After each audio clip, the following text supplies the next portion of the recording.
Hello, my name is Susie Linder Brancato.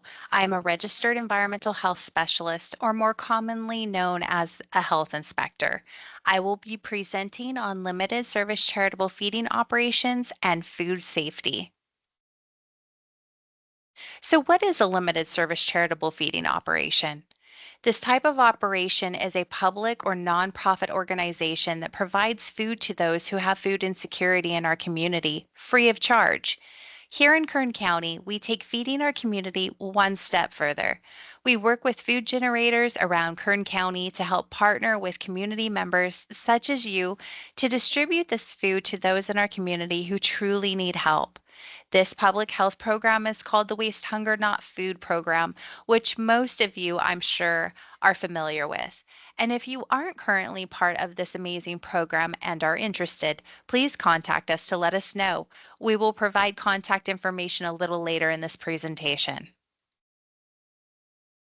A limited service charitable feeding operation must be a valid nonprofit organization. I emphasize this point because Kern County Environmental Health must be able to verify that the nonprofit is active and not on the IRS's auto revocation list. We will be contacting you once a year to do an annual verification. Please ensure that all information you submit to our agency is always up to date. You may contact us at any time to make updates. So, where is the limited service charitable feeding operation located? Charitable feeding typically occurs in parks, street corners, churches, and other public or private properties that are not typically permitted by Kern County Environmental Health and do not typically have commercial kitchens. So, why is the limited service charitable feeding operation so important? Well, it was developed because there was an awareness that there was a lack of infrastructure for reserving donated food. In the past, these types of operations would have not qualified to be permitted. Until recently, there wasn't a legitimate permitting or registering mechanism to help bring food safety to the forefront of these operations. The limited service charitable feeding operation was developed to do just that. I think we can agree that we want food to be safe and we don't want anyone to get sick. It is also important to understand that those in our community that are experiencing food insecurity are typically a population that is more vulnerable and susceptible to foodborne illness, and they may not necessarily be used to accessing health care or other services if they do become sick. As a result of this, the limited service charitable feeding operation was developed by the California Department of Public Health along with this food safety training to help everyone understand the basics of food safety. So, what role does our agency play in the scope of the limited service charitable feeding operation? Our role is to ensure safe food is provided to the public, including those in need. Basic food safety practices should always apply to everyone, regardless of their socioeconomic background. We are also here to help support your efforts to reserve donated food and answer your questions about food safety. Today, as I mentioned, we are going to be going over some of the basic aspects of food safety to ensure that food given away is done in a manner to reduce the risk of foodborne illness. We will talk specifically about 7 points: food from safe or approved sources, employee health and personal hygiene, proper hot and cold holding, proper cooking temperatures, proper food storage, contaminated utensils and equipment, common date labels, and we also have a section at the end that will go over some rules of thumb. In our first section, we are going to go over unapproved sources and sources that are not safe. Food from unsafe or unapproved sources include food from homes, unlicensed or unpermitted food vendors, unsafe sources, and unknown donors. There is one exception regarding food from homes. A cottage food operation is a permitted facility where prepackaged, non potentially hazardous food can be prepared and stored. Approved sources have a documented history of compliance and are regularly monitored by federal, state, or local authorities to ensure food safety. It is important that we know where all food and beverages originate, where they are prepared, and where they are stored. This is to help reduce the chance of someone becoming ill from a foodborne illness. This is one reason food and drinks are regulated in California. We spend time and resources to ensure food and drinks are safe for everyone's consumption. I will be showing you pictures later in this slideshow of some facilities I have personally been to. Without environmental health oversight, many of these issues you will see would continue and could potentially result in disease and even death. I'm going to share a couple of slides with you now that demonstrate why this is so important. I do want to give a disclaimer that the next slide is a little graphic, so if you get queasy, you might want to turn away. So in the first picture on the left, um, there was a massive rat infestation in a facility that I went into. And this picture shows an actual dead rat in the floor drain. This floor drain is hidden inside a cabinet just below their soda machine. There was evidence of rat droppings everywhere, and you can see that in the second picture. Throughout the entire facility. To add to this already unsafe source of food, the owner was using bait to try to kill the rats. The owner put the bait down, and when I was at the facility, noticed the bait had been nibbled on by vermin and was spread across prep counters and the inside of cabinets where utensils were kept. And if you didn't already know, some of the poisons that are used for vermin can also poison us. Maybe not at the same, rate as it would the smaller vermin, but it can still make us sick. So let me ask you a question. Would it be safe to acquire food from a facility that has this issue? Would this be considered an approved source or a safe source of food and drinks? Hopefully, everyone can agree that this is not a safe source of food or drinks for anyone. Needless to say, I closed this facility until they eradicated the infestation and cleaned the entire facility. Okay, so these are pictures of unpermitted food vendors. Um, these would never be an approved source. Take a moment to look at these pictures. In the picture on the left, food is uncovered and out in the open. Flies and dust could easily contaminate the food. On the right is a picture from another unpermitted food vendor. This is a large tub of water. They explained that this is where they would get their water they needed for their food or to wash their hands. Unfortunately, at the same stop, we discovered they were relieving themselves in a nearby orchard during their operation. So as you can see, this would definitely not be a safe source for food. In this next section, we are going to go over employee health and hygiene. Food employees shall clean their hands and expose portions of their arms with a cleaning compound by vigorously rubbing together the surfaces of their lathered hands and arms for at least 20 seconds and thoroughly rinsing with clean water. Employees shall pay particular attention to the areas underneath the fingernails and between the fingers. They will also dry their hands with clean paper towel. Notice I said paper towel. Hand washing should not ever be replaced by the use of hand sanitizer. Washing hands is a huge way to help mitigate foodborne illness and just illnesses in general. So, sick food workers. If you are sick and you work with food, stay at home. If you are the person in charge of a limited service charitable feeding operation and you notice someone sick, send them home.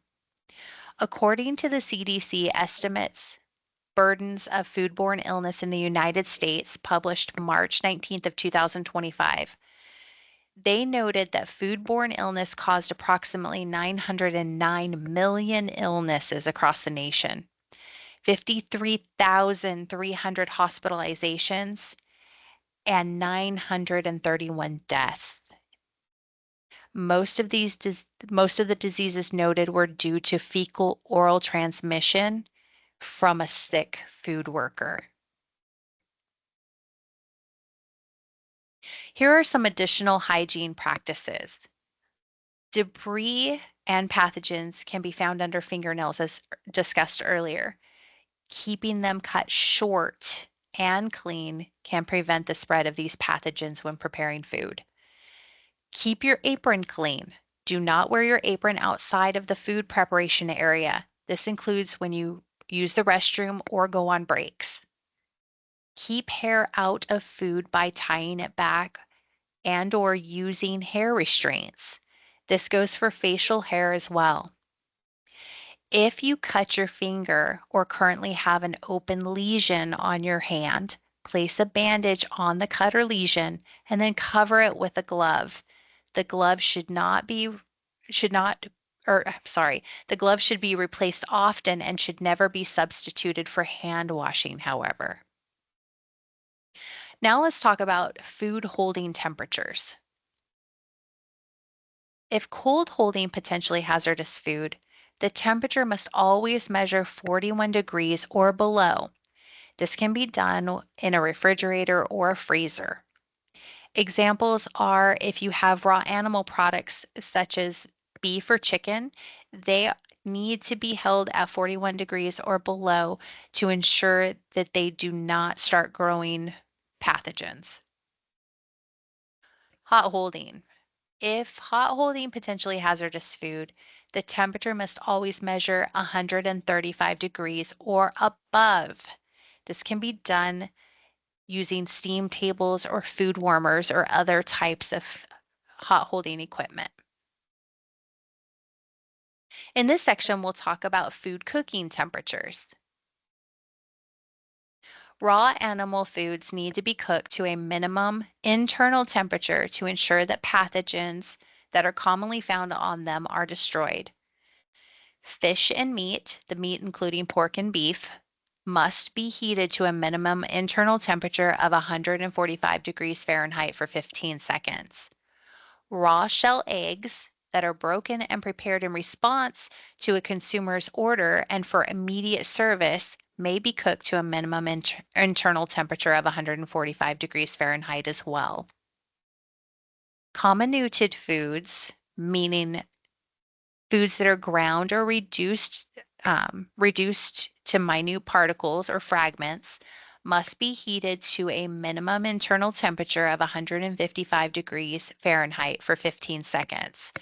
This also includes food that has been mechanically tenderized or injected. All poultry, including chicken and turkey, must be cooked until the internal temperature is 165 degrees Fahrenheit. As a side note, stuffed fish, stuffed meat, stuffed poultry, and pasta, and any other food stuffed with fish, meat, and poultry must also meet the 165-degree Fahrenheit minimum temperature requirements. Raw produce, which is not seen here, should be cooked to a minimum of 135 degrees Fahrenheit. One thing you might have noticed is that I keep saying internal cooking temperature. This means that you are using a calibrated probe thermometer and not an infrared thermometer to check the internal temperature of the food. A quick side note on raw eggs. There may be times when raw eggs are not broken and cooked for immediate serving. One example is breaking many eggs into a container ahead of time and storing at 41 degrees or below for later cooking. This slideshow shows the cooking temperature and times for raw egg cooking when eggs are not broken and cooked for immediate serving to the consumer. All right, in this next section, we will discuss proper food storage. I am going to start by showing you some pictures of food storage, and I want you to think about what food in these pictures is not stored properly and why. All right, these pictures demonstrate violations on how food is stored. Can anyone name a few here that you see that might not be compliant with how food should be stored?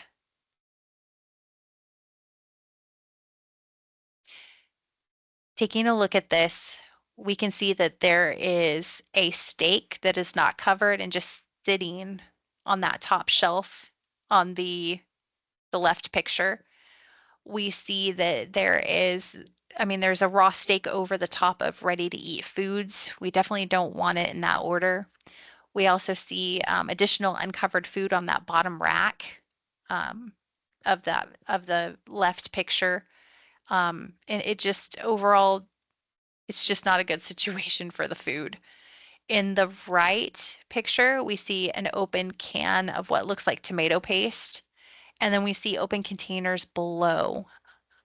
Now, I remember when I went in here, I asked them when they had put the food, the open containers in the refrigerator because they potentially could have been cooling, but they told me that it had been like the night before. So obviously they need to have this covered so that nothing falls into it and contaminates it for a variety of different reasons. Number one, we don't want, dirt and dust falling into it, but we also don't want another type of ingredient falling into it because at that point we wouldn't know if it's an allergen to someone or not. And they expect to be getting one type of food, but because you added inadvertently another ingredient, it's no longer what they expected. And this could lead to allergic reactions. Here are a couple more pictures. In case you can't see, the picture on the left shows a restroom with open bags of cup lids. The right picture shows a box of onions sitting directly on the ground. California Retail Food Code states that all food and drinks must be 6 inches above the floor. This is to minimize contamination. And of course, in the first picture, we shouldn't be storing any type of food or food related items, including cups, plates, anything of that nature, cup lids in a bathroom. Now let's go over utensil and equipment contamination. I'm going to start out by showing you some pictures of some of the things I have seen while doing inspections. All right, so the picture on the left is of a clean, I'm emphasizing this word, they're clean plates stacked on a shelf ready to be used for customers. I say clean because they were run through the dishwasher, okay? The picture on the right shows a close-up of utensils that just came out of the mechanical dishwasher and were sitting on a drain board that wasn't draining properly and wasn't clean prior to running the dishes through. So as you can see, the dishes are recontaminated because of this issue. So it was kind of a mess. Here's another example. This is a large can opener that had been being used at the time I was doing a routine inspection. So as you can see, this is definitely not clean and could potentially contaminate any can that it's being used to open. There are a variety of ways to clean utensils and wares properly. First, manually scraping the food debris off of dishes and utensils is a good start. Then placing them in the first sink basin to wash with soap and water. Water should be reaching 120 degrees Fahrenheit at the ware washing sink. In the second basin, you will rinse the soap and debris off the item. And then the third basin is where sanitizing takes place. We'll talk more about the different ways to sanitize in the next slide. The final part of ware washing, which I have seen being overlooked many times, is the air drying of the utensils and wares. This is very important. I have seen so many times where utensils will be stacked on top of each other or nesting within each other, and the drying process is not allowed to occur. Remember that moisture creates an ideal breeding ground for bacteria, which can lead to foodborne illness. All right, so there are a variety of different ways to sanitize your utensils and wares. Hot water may be used, but it must be maintained at a temperature of 171 degrees Fahrenheit or above when sanitizing. I don't see this method used a lot as there usually needs to be some kind of way to maintain the water temperature for long periods of time. Chlorine is by far the most popular method of sanitizing, most likely due to its availability and inexpensive cost. Quaternary ammonium is another popular method. Lactic acid is used in some schools but isn't very common. And then iodine and ozone are infrequently used, but they're also approved methods of sanitizing. All right, so again, hot water needs to be at 171 degrees Fahrenheit or above for at least 30 seconds while sanitizing. All right, so chlorine sanitizer. One of the easiest ways to make sanitizer is to use an unscented bleach. I always recommend starting with about half a cap to a full cap of bleach per gallon of water. Then you will allow the water and bleach to mix and then test using the test strips shown on the right. There's a variety of different ones. These are just examples. And of course, there's lots of different ones on the market. Please make sure to read the directions on your test strips to ensure you are reading them at the correct time. Most of the time, I've seen the chlorine test strips, you need to read them within 1 second. Okay.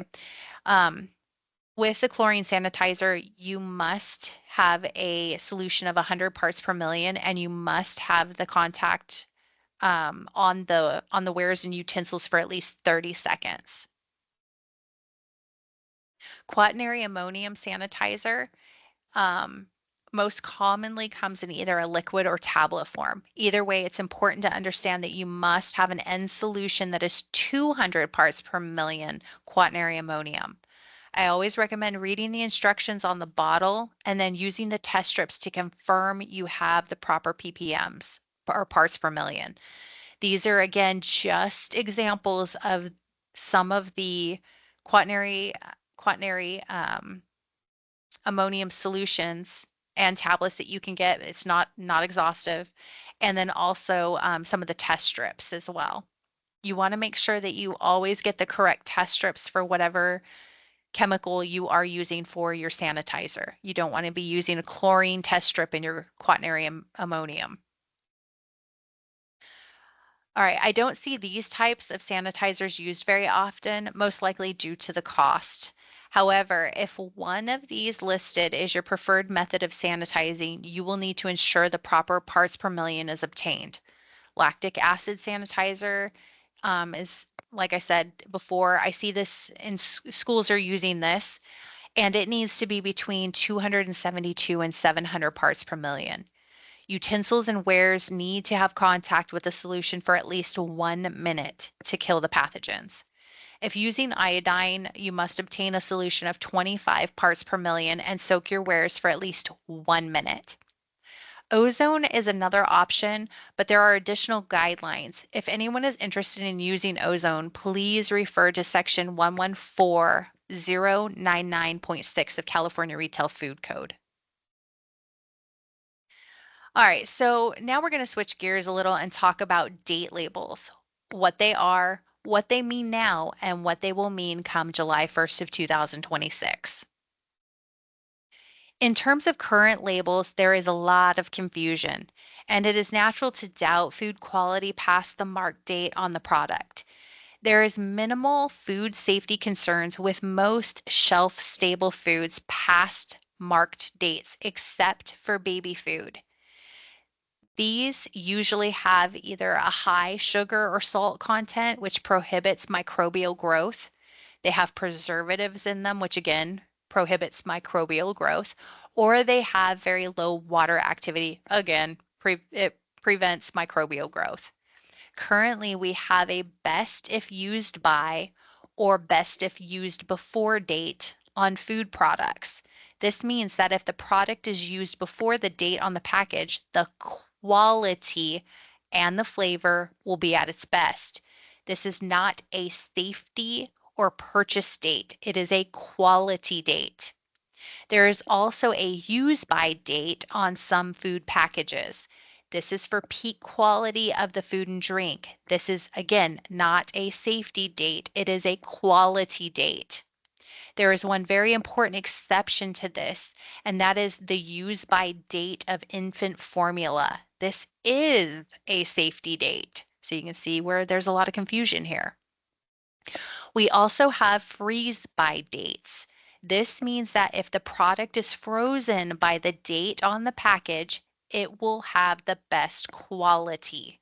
Again, this is not a safety date, it is a quality date. There is also a sell by date. This date is specifically for stores only.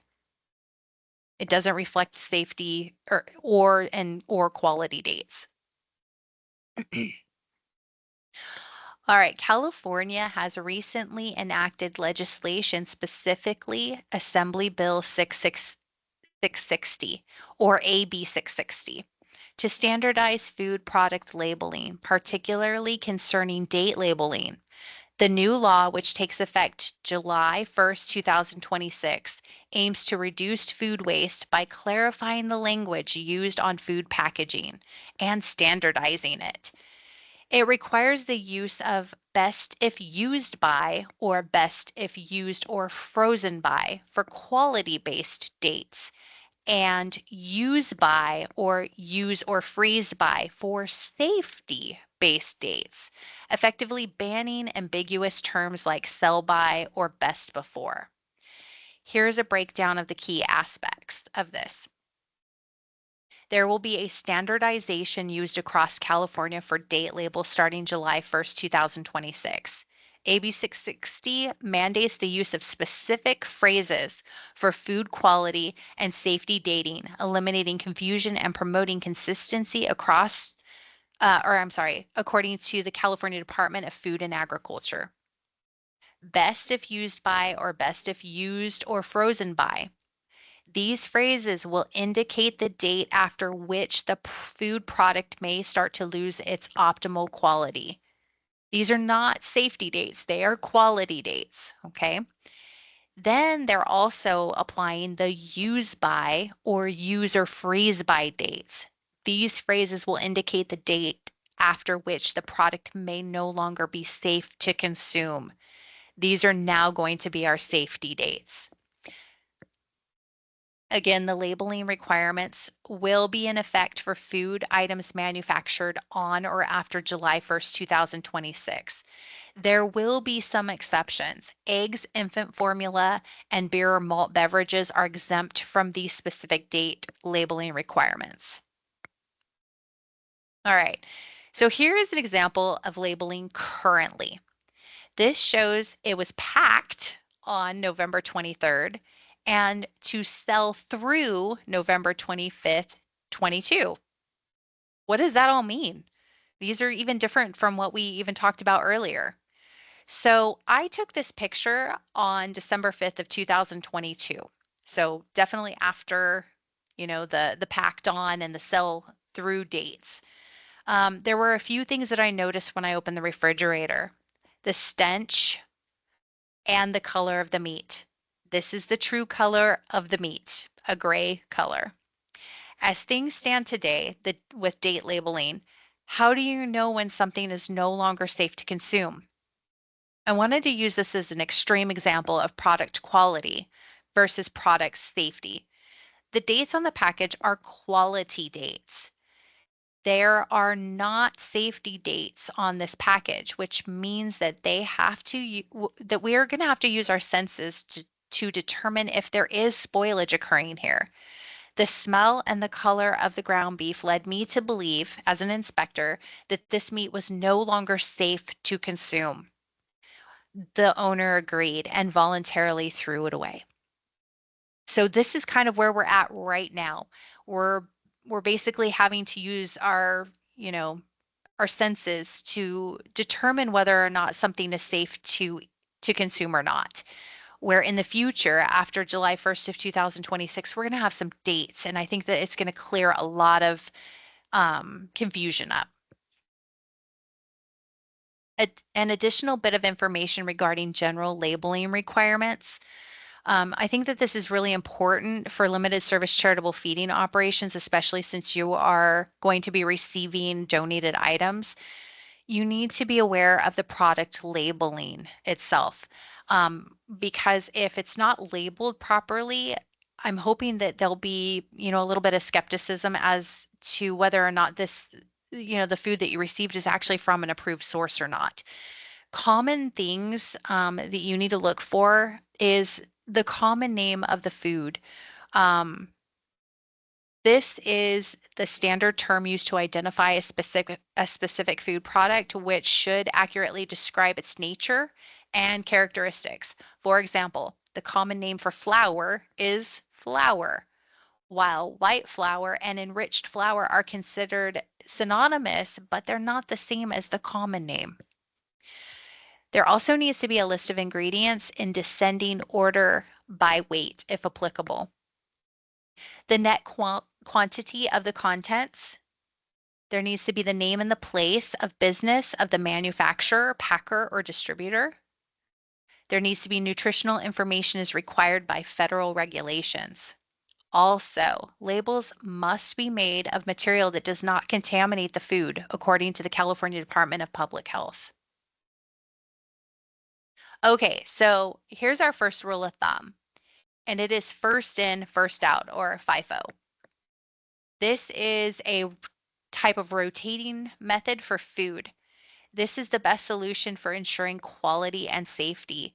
If you give away food received first, prior to newer food items you receive, you will help ensure that the food you are distributing is safe for consumption.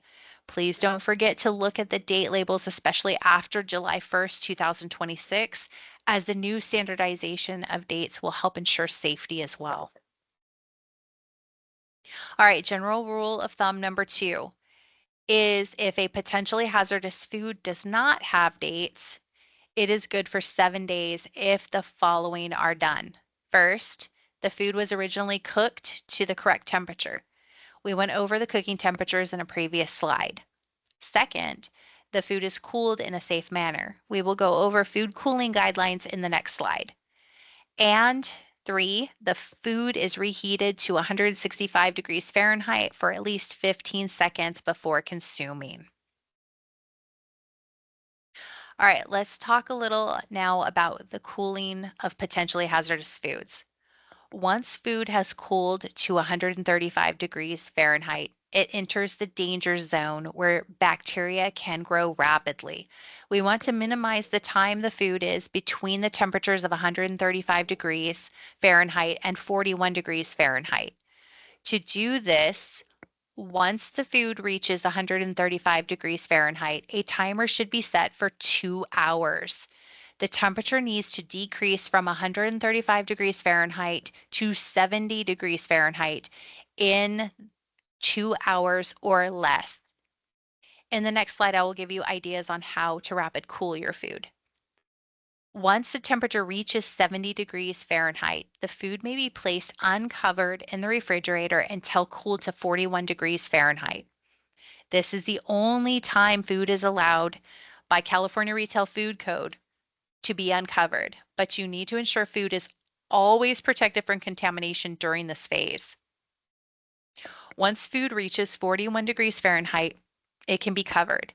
It must reach 41 degrees Fahrenheit from 135 degrees Fahrenheit within 6 hours, but you have only 2 hours for the food to cool from 135 degrees Fahrenheit to 70 degrees Fahrenheit.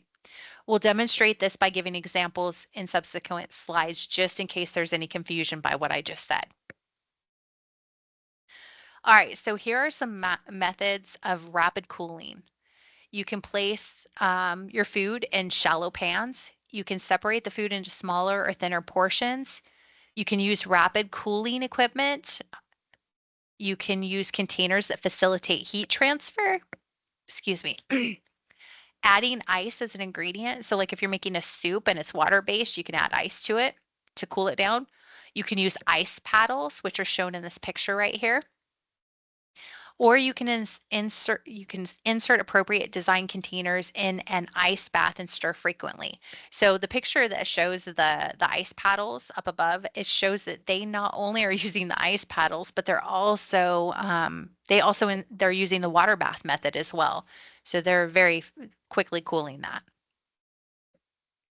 All right, so here are 4 different examples. Let's go through each. So the first one says that rice is at 135 degrees Fahrenheit and is rapidly cooled to 70 in 1 hour. The rice is placed in the refrigerator and now has 5 hours to cool to 41 degrees or below. So basically, out of the 6 hours that you had to do the rapid cooling, they used 1 hour to cool it from the 135 to the 70. So there's a total of 5 hours remaining where the food can then cool all the way down to 41 degrees. All right, here's another example. Hot Pockets are at 135 degrees and are cooled to 70 degrees Fahrenheit in 2 hours. They are then placed in a refrigerator and they have 4 hours to cool to 41 degrees or below. So in this case, you can see that they used all the 2 hours to cool it in the first step of the cooling process from the 135 degrees Fahrenheit to the 70 degrees Fahrenheit. So that means that out of the total of the 6 hours, they have 4 hours left to get that food down to the 41 degrees Fahrenheit. All right, here's another example. Soup is at 135 degrees Fahrenheit, and cooling results in 75-degree Fahrenheit soup after 2 hours. All right, so it didn't get down to 70 degrees. So what you can do is the soup must be reheated to 165 degrees Fahrenheit, and then the rapid cooling process needs to start again. But my recommendation at this point is use one of the previous methods that we discussed in the previous slide to help it cool faster. And then of course you'll go in and then you'll put it into like a walk-in refrigerator once it reaches 70 and you'll cool it all the way down to 41 degrees. Now, if this does not work, the soup must be discarded. You literally have one chance to do this reheating method. You can't just keep reheating it. It's one time and then it must be discarded if you can't get it to cool down within the prescribed time frames. Okay, and then a final example, after reheating um, the beans, um, they are then put into shallow containers. At 1 hour and 45 minutes, the beans cool to 70 degrees. They now have 4 hours and 15 minutes to reach 41 degrees in the refrigerator. So you can kind of see how that works, okay? One crucial thing to remember is that you do not want to cover your food as it is cooling. This will only serve to keep the heat in the product. Please remember to always keep your food in areas where food cannot be contaminated. All right, this concludes the training for limited service charitable feeding operations. If you have any questions, please do not hesitate to reach out to the Waste Hunger Not Food program at Kern County Public Health, or if you have safety questions, please reach out to Kern County Environmental Health. Thank you so much.